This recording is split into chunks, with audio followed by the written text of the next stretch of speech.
ഇത് വർഷങ്ങൾക്ക് മുൻപ് നടന്ന ഒരു കഥയാണ്. ഒരിക്കൽ കൃഷ്ണപുരം രാജ്യത്തെ ഒരു ചെറിയ കർഷകൻ ഒരു കൊള്ളപ്പലിശക്കാരിൽ നിന്നും കുറെ പണം കടം വാങ്ങി. ദുഷ്ടനായ ആ പലിശക്കാരൻ ആഗ്രഹിച്ചതുപോലെ തന്നെ കർഷകന്റെ കൃഷി വലിയ നഷ്ടത്തിലാവുകയും അദ്ദേഹത്തിന് താൻ കടം വാങ്ങിയ പണം തിരിച്ചു കൊടുക്കാൻ സാധിക്കാതെ വരികയും ചെയ്തു. ഈ തക്കം നോക്കിയിരുന്ന പലിശക്കാരൻ കർഷകന്റെ വീട്ടിലെത്തി പണം ആവശ്യപ്പെട്ടു. രാമയ്യോ, നീ എന്താ ഈ പാവപ്പെട്ടവരെ കാണുമ്പോൾ മുങ്ങി നടക്കുന്നേ? ഗോപാലേട്ടാ, അത് എന്താ ഊണ് തരണമെന്ന് പേടിച്ചിട്ടാണോ? അയ്യോ, അങ്ങനെയല്ല ഗോപാലേട്ടാ. എങ്ങനെയൊക്കെ ആയാലും നീ എന്നെ വന്ന് കാണില്ലെന്നറിയാം. എന്നെ വന്ന് കണ്ടില്ലെങ്കിലും ഞാൻ നിന്നെ വന്ന് കാണണ്ടടാ. ഗോപാലേട്ടാ, വാ, നമുക്ക് അകത്തിരുന്ന് സംസാരിക്കാം. നീ എന്നെ അങ്ങനെ ഇരുത്താൻ നോക്കണ്ട. എന്താ നിന്റെ ഉദ്ദേശം? എന്റെ ഗോപാലേട്ടാ, വിഷം വാങ്ങിക്കാൻ പോലും കാശില്ലാത്ത അവസ്ഥയിലാണ് ഞാൻ. ആണോ? ദൈവത്തിനാണേ എന്റെ മോളാണേ സത്യം. അടുത്തൊരു തീ കത്തിച്ചിട്ട് ദിവസങ്ങളായി. അതൊന്നും എനിക്ക് കേൾക്കണ്ട. എന്റെ കാശ് എപ്പോൾ കിട്ടും? പലിശയെല്ലാം ചേർത്ത് ലക്ഷക്കണക്കിന് കടം ഉണ്ടായിരുന്നതിനാൽ കൃഷിക്കാരൻ കുറച്ച് സാവകാശം ആവശ്യപ്പെട്ടു. എന്നാൽ ക്രൂരനായ പലിശക്കാരൻ അത് സമ്മതിച്ചില്ല. കൃഷിക്കാരന് അതിസുന്ദരിയും മിടുക്കിയുമായ ഒരു മകൾ ഉണ്ടായിരുന്നു. അവളിലായിരുന്നു പലിശക്കാരന്റെ കണ്ണ്. എന്നാൽ നീ ഒരു കാര്യം കേട്ടോ, നിന്റെ കടങ്ങളെല്ലാം ഞാൻ എഴുതിത്തള്ളാൻ പോവുകയാ. ഗോപാലേട്ടന് 1 കോടി പുണ്യം കിട്ടും. ആ പുണ്യം നീ തന്നെ വെച്ചോ. പകരം തന്റെ മകളെ വിവാഹം കഴിച്ചു തരണം. വയസ്സനും ക്രൂരനുമായ പലിശക്കാരന് തന്റെ മകളെ വിവാഹം ചെയ്തു കൊടുക്കുന്ന കാര്യം കൃഷിക്കാരന് ചിന്തിക്കാൻ പോലും സാധ്യമായിരുന്നില്ല. അതുകൊണ്ട് തന്നെ അയാൾ പറ്റില്ലെന്ന് തീർത്തു പറഞ്ഞു. കൗശലക്കാരനായ പലിശക്കാരൻ വിട്ടില്ല. വീണ്ടും ആലോചിച്ച് ഉടൻ തന്നെ മറ്റൊരു നിർദ്ദേശം പറഞ്ഞു. ഞാൻ എന്റെ കയ്യിലുള്ള ഈ ചെറിയ സഞ്ചിയിൽ നിലത്ത് നിന്നും 2 കല്ലുകൾ പെറുക്കിയിടാം. 2 എണ്ണം വെളുത്തതും മറ്റൊന്ന് കറുത്തതും. നിങ്ങളുടെ മകൾ കണ്ണടച്ച് അതിൽ നിന്നും ഒരു കല്ല് എടുക്കട്ടെ. എടുക്കുന്നത് വെളുത്ത കല്ലാണെങ്കിൽ നിങ്ങളുടെ മുഴുവൻ കടവും ഞാൻ എഴുതിത്തള്ളാം. അതല്ല, കറുത്ത കല്ലാണ് എടുക്കുന്നതെങ്കിൽ മകളെ എനിക്ക് വിവാഹം ചെയ്തു തരണം. എനിക്ക് ആലോചിക്കാൻ കുറച്ചു സമയം തരണം. എത്ര വേണേലും സമയം എടുത്തുകൊള്ളുക. നാളെ ഞാൻ ഇതേ സമയം വീണ്ടും വരും.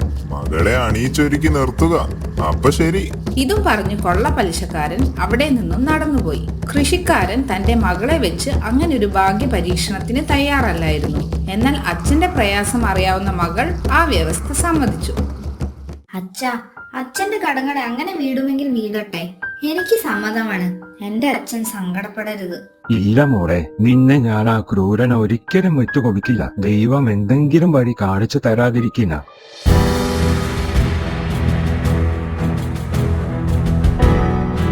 ഒരു ദിവസം മന്ത്രിയെ കാണാൻ ഒരു ഭടൻ വന്നു.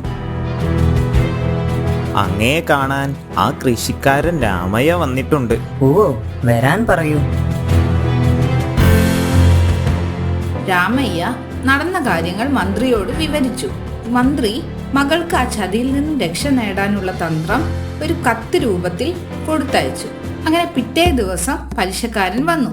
പലിശക്കാരൻ ഉടൻ തന്നെ 2 കല്ലുകൾ പെറുക്കി തന്റെ സഞ്ചിയിലേക്ക് ഇട്ടു. ഒരു കറുത്ത കല്ലും ഒരു വെളുത്ത കല്ലും എടുക്കുന്നതിന് പകരം അയാൾ 2 കറുത്ത കല്ലുകളായിരുന്നു പെറുക്കിയെടുത്ത് സഞ്ചിയിലിട്ടത്. അയാൾ പെട്ടെന്നാണ് അത് ചെയ്തെങ്കിലും മന്ത്രി കത്തിൽ പറഞ്ഞതുപോലെ യുവതി എല്ലാം ശ്രദ്ധിക്കുന്നുണ്ടായിരുന്നു. കൗശലക്കാരനായ പലിശക്കാരന്റെ തന്ത്രം അവൾ മനസ്സിലാക്കി. എന്നാൽ അയാൾ ചെയ്ത ചതി വെളിപ്പെടുത്താൻ അവൾ ധൈര്യപ്പെട്ടില്ല. കാരണം ആ സഞ്ചിയിൽ അയാൾ ഇട്ടത് 2 കറുത്ത കല്ലാണെന്ന് തെളിയിച്ചാൽ തൽക്കാലം ഈ കുരുക്കിൽ നിന്നും തനിക്ക് രക്ഷപ്പെടാം. പക്ഷേ അയാൾ പറയുന്ന പണം മുഴുവൻ കൊടുക്കേണ്ടി വരും. വരൂ പ്രിയേ, വന്ന് ഇതിൽ നിന്നും ഒരു കല്ലെടുക്കൂ. യുവതി സധൈര്യം മുന്നോട്ട് ചെന്ന് കണ്ണടച്ച് ആ സഞ്ചിയിൽ നിന്നും ഒരു കല്ലെടുത്തു. എന്നിട്ട് അറിയാതെ ആ കല്ല് തന്റെ കയ്യിൽ നിന്നും വഴുതിപ്പോയെന്ന മട്ടിൽ താഴേക്കിട്ടു. തുടർന്ന് അവൾ താഴെ വീണ കല്ല് തിരയാൻ തുടങ്ങി. പലിശക്കാരൻ എന്താണ് സംഭവിച്ചതെന്ന് നോക്കാൻ മുന്നോട്ട് വന്നു. ഉടൻ തന്നെ അവൾ തിരച്ചിൽ നിർത്തി പറഞ്ഞു, ഷെടാ, ഞാൻ എന്ത് വിഡിത്തമാണ് ചെയ്യുന്നത്? താഴെ വീണ കല്ല് ഇത്രയും കല്ലുകൾക്കിടയിൽ നിന്ന് എങ്ങനെ തിരിച്ചറിയാനാണ്? ഏത് കല്ലാണ് എടുത്തത് എന്നറിയാൻ ആ സഞ്ചിയിൽ നോക്കിയാൽ പോരെ? അതിനുള്ളിൽ വെളുത്ത കല്ലാണ് ഉള്ളതെങ്കിൽ ഞാൻ എടുത്തത് കറുത്ത കല്ലും, അതല്ലെങ്കിൽ ഞാൻ എടുത്തത് വെളുത്ത കല്ലുമാകുമല്ലോ. അതു പറഞ്ഞവൾ ആ പലിശക്കാരന്റെ കയ്യിൽ നിന്നും ആ സഞ്ചി വാങ്ങി അതിനുള്ളിലെ കല്ല് പുറത്തെടുത്തു. അത് കറുത്ത കല്ലായിരുന്നു. ഓ, ഇതിനുള്ളിൽ കറുത്ത കല്ലാണുള്ളത്. അപ്പോൾ അതിനർത്ഥം ഞാൻ എടുത്തത് വെളുത്ത കല്ലായിരുന്നു എന്ന് തന്നെ. ദൈവം രക്ഷിച്ചു. കുബുദ്ധിയായ പലിശക്കാരന് മറുപടി ഒന്നുമില്ലായിരുന്നു. തന്റെ കുതന്ത്രം തിരിച്ചടിച്ചത് കണ്ട് അമ്പരന്ന് നിൽക്കാനേ അയാൾക്ക് കഴിഞ്ഞുള്ളൂ. വാഗ്ദാനം ചെയ്തതുപോലെ അയാൾക്ക് കച്ചവടക്കാരന്റെ മുഴുവൻ കടവും എഴുതി തള്ളേണ്ടി വന്നു.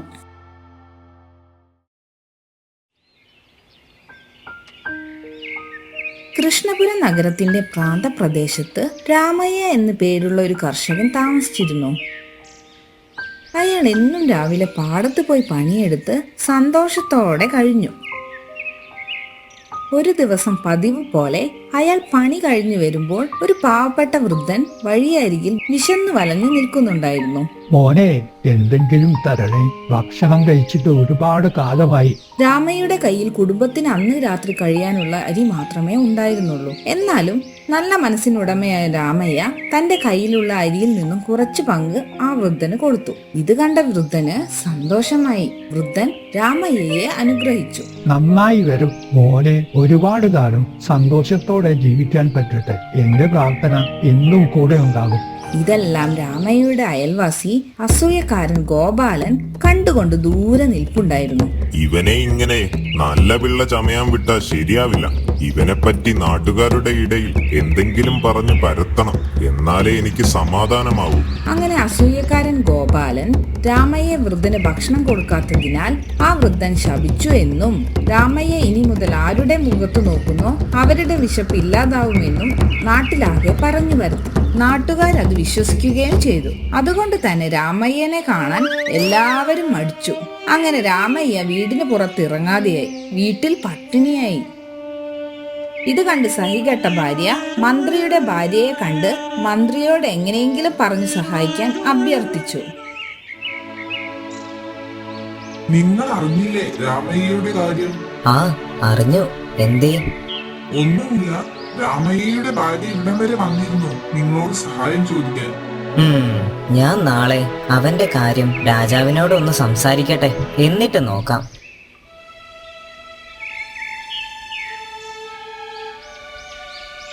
എന്താണ് മന്ത്രി സംസാരിക്കാനുണ്ടെന്ന് പറഞ്ഞത്? എന്താണ് വിഷയം? അങ്ങ് കേട്ട് കാണും. നമ്മുടെ നാട്ടിലെ രാമയ്യ, അവൻ വളരെ സങ്കടത്തിലാണ്. എന്തു പറ്റി? മന്ത്രി രാമയ്യയുടെ പ്രശ്നം രാജാവിന് മുന്നിൽ അവതരിപ്പിച്ചു. ഇതിൽ നാമിന് എന്തു ചെയ്യാൻ കഴിയും മന്ത്രി? ഇതെല്ലാം കെട്ടുകഥകളും അന്ധവിശ്വാസങ്ങളുമാണെന്ന് പൊതുജനങ്ങൾക്ക് മുന്നിൽ അങ്ങേക്ക് മാത്രമേ തെളിയിച്ചു കൊടുക്കാൻ കഴിയുകയുള്ളൂ. ആരവിടെ? രാമയ്യയെ വിളിച്ചു കൊണ്ടുവരൂ. എന്നിട്ട് നമ്മുടെ മുറിയുടെ തൊട്ടടുത്ത മുറിയിൽ അവനെ പാർപ്പിക്കൂ. രാവിലെ എഴുന്നേൽക്കുമ്പോൾ എനിക്ക് അവന്റെ മുഖമാണ് ആദ്യം കാണേണ്ടത്. ഉത്തരവ് മഹാരാജൻ. ഭടൻ രാജാവ് പറഞ്ഞതുപോലെ ചെയ്തു. രാജാവ് പിറ്റേന്ന് രാവിലെ രാമയ്യയുടെ മുഖത്ത് നോക്കി പുഞ്ചിരിച്ചു. രാമയ്യ തിരിച്ചും. രാജാവ് പ്രഭാത ഭക്ഷണത്തിന് വേണ്ടി ഇരുന്നു. ഉടൻ തനിക്ക് വിളമ്പിയ വിഭവങ്ങളിൽ ഒന്നിൽ ഒരു ഈച്ചയെ കണ്ടു. ആരവിടെ? പുതിയ പ്രഭാത ഭക്ഷണം എത്രയും പെട്ടെന്ന് ഉണ്ടാക്കി കൊണ്ടുവരൂ. എന്നാൽ പാചകക്കാരൻ പുതുതായി ഉണ്ടാക്കിയ പ്രഭാത ഭക്ഷണം കൊണ്ടുവന്നപ്പോഴേക്കും രാജാവിന് വിശപ്പ് നഷ്ടപ്പെട്ടിരുന്നു.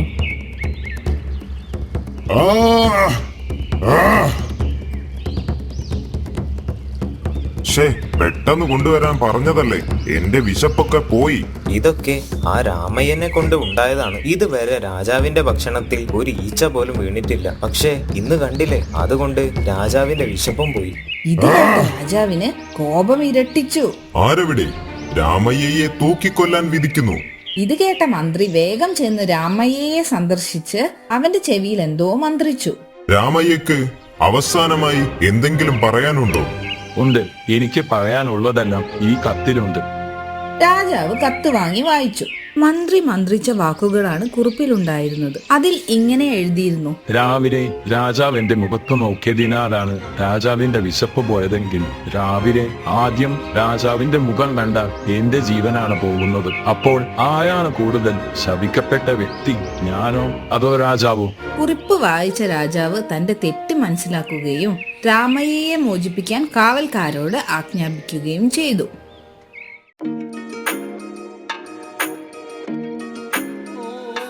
ഒരു ദിവസം രാജാവ് തന്റെ പൂന്തോട്ടത്തിലിരിക്കുമ്പോൾ കൊട്ടാരത്തിന്റെ കവാടത്തിന് പുറത്തു നിന്നും ഒരു ബഹളം കേട്ടു. ആരവിടെ? എന്താണ് കവാടത്തിനടുത്തൊരു ബഹളം? പോയി നോക്കൂ. ഗ്രാമത്തലവൻ എന്ന് സ്വയം പരിചയപ്പെടുത്തിയ ഒരാളുമായി കാവൽക്കാരൻ വന്നു. എന്താണ് പ്രശ്നം? ആരാണ് നിങ്ങൾ? എന്തിനാണ് ഇങ്ങനെ ബഹളമുണ്ടാക്കുന്നത്? രാജാവ് വീണാൾ വാഴട്ടെ. ഞാൻ അങ്ങയുടെ രാജ്യത്തെ പൊൻകുന്നം ഗ്രാമത്തലവനാണ്. ഞങ്ങളുടെ ഗ്രാമം എലികളാൽ നിറഞ്ഞിരിക്കുന്നു. എലികൾ നമ്മുടെ ഭക്ഷ്യധാന്യങ്ങൾ നശിപ്പിക്കുകയും ഗ്രാമത്തിലെ സമാധാനവും സന്തോഷവും ഇല്ലാതാക്കുകയും ചെയ്തിരിക്കുന്നു. ഞങ്ങൾ പഠിച്ച പഠിപ്പ് അതിലെട്ട് നോക്കിയിട്ടും എലികളെ ഒന്നും ചെയ്യാൻ കഴിഞ്ഞില്ല. ഞങ്ങളെ രക്ഷിക്കാൻ ഇനി രാജാവിനെ കഴിയുകയുള്ളൂ. നിങ്ങൾ ഭയപ്പെടാതിരിക്കൂ. ഞാൻ എന്റെ സഭാ അംഗങ്ങളുമായി ആലോചിച്ച് നിങ്ങളുടെ പ്രശ്നത്തിന് പരിഹാരം കണ്ടെത്തും. ഇപ്പോൾ നിങ്ങൾ ധൈര്യമായി പോകൂ. അങ്ങനെ രാജാവ് പറഞ്ഞത് കേട്ട് ഗ്രാമത്തലവൻ രാജാവിനെ വണങ്ങി അവിടെ നിന്നും പോയി. ആരവിടെ? മന്ത്രിയോട് വരാൻ പറയൂ.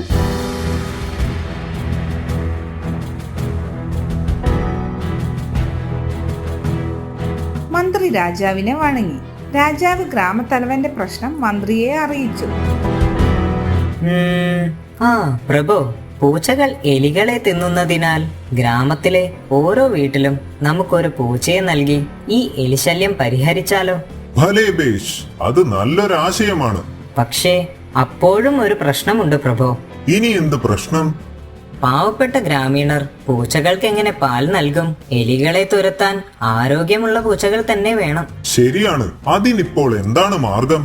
പൂച്ചയ്ക്കൊപ്പം നമുക്ക് ഓരോ പശുവിനെയും നൽകാം. അതിനാൽ പൂച്ചകൾക്ക് പാലും ലഭിക്കും. ബാക്കി വരുന്ന പാൽ കൊട്ടാരത്തിലേക്ക് എടുക്കുകയും ചെയ്യാം. രാജാവ് ഈ പരിഹാരത്തിന് സമ്മതിച്ചു.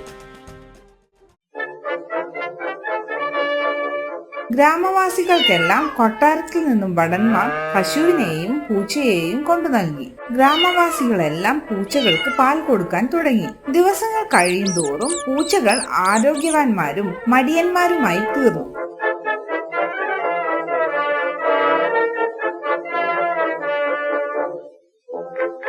ഒരു ദിവസം മന്ത്രിയെ കാണാൻ ഒരു ഭടൻ വന്നു. പ്രഭു, അങ്ങയെ കാണാൻ പൊൻകുന്നം ഗ്രാമത്തലവൻ വന്നിട്ടുണ്ട്. വരാൻ പറയൂ. പറയൂ, എന്തൊക്കെയുണ്ട് വിശേഷങ്ങൾ? എലിയുടെ ശല്യങ്ങളൊക്കെ തീർന്നില്ലേ? ഇല്ല മന്ത്രി, അത് പറയാനാണ് ഞാൻ അങ്ങയെ കാണാൻ വന്നത്. ഗ്രാമത്തലവൻ പൂച്ചകൾ പാല് കുടിച്ച് തടിച്ച് കൊഴുത്തു മടിയന്മാരായ കാര്യം ബോധിപ്പിച്ചു. ഓഹോ, അങ്ങനെയാണല്ലേ. നമുക്കെവിടെയോ പിഴച്ചു. സാരമില്ല, നിങ്ങളൊരു കാര്യം ചെയ്യൂ. നിങ്ങളുടെ വീട്ടിലുള്ള പൂച്ച പാൽ കുടിക്കാൻ വരുമ്പോൾ ചൂടുള്ള പാൽ പാത്രത്തിൽ ഒഴിച്ചു വെക്കുക. ബാക്കി നമുക്ക് വരുന്നിടത്ത് വെച്ച് കാണാം.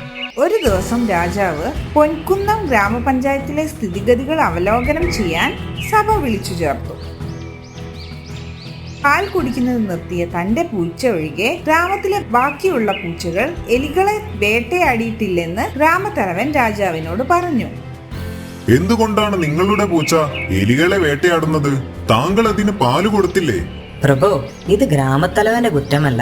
ഈ പൂച്ച പാൽ കുടിക്കാൻ വിസമ്മതിക്കുന്നു. പാല് കുടിക്കാത്ത പൂച്ചയോ? അതെങ്ങനെ സാധ്യമാകും മന്ത്രി? പ്രഭു, ഞാൻ ഇത് കാണിച്ചു തരാം. എനിക്കൊരു പാത്രം പാൽ കൊണ്ടുവരാൻ പറയൂ. ആരവിടെ? ഒരു പാൽപാത്രം മന്ത്രിക്ക് കൊണ്ടുകൊടുക്കൂ.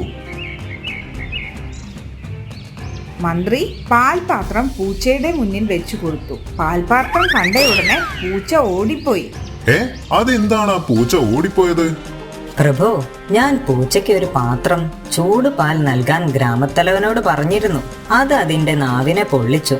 അന്ന് മുതൽ ഈ പൂച്ച പാൽ കുടിച്ചിട്ടില്ല. പക്ഷേ എന്തുകൊണ്ടാണ് നിങ്ങൾ അങ്ങനെ ചെയ്തത്? പൂച്ചകൾ വിശക്കുമ്പോൾ മാത്രമേ എലികളെ വേട്ടയാടാറുള്ളൂ. എല്ലാ ദിവസവും പാൽ കുടിക്കുന്നതിലൂടെ പൂച്ചകൾ ആരോഗ്യമുള്ളവരും മടിയന്മാരുമായി തീരുകയും എലികളെ വേട്ടയാടാതിരിക്കുകയും ചെയ്യുന്നു. ഇതങ്ങയെ മനസ്സിലാക്കി തരാൻ വേണ്ടിയാണ് ഞാൻ ഒരു പൂച്ചയ്ക്ക് മാത്രം ചൂടുള്ള പാൽ നൽകിയത്. പരിഹാരത്തിലെ അപാകത രാജാവിന് മനസ്സിലായി. പ്രശ്നം പരിഹരിക്കാൻ അന്ന് മുതൽ പശുവിന്റെ പാൽ പൂച്ചകൾക്ക് നൽകിയില്ല. അങ്ങനെ പൂച്ചകൾ എലികളെ പിടിക്കാൻ തുടങ്ങി. ആ ഗ്രാമം എലിശല്യത്തിൽ നിന്നും രക്ഷപ്പെട്ടു.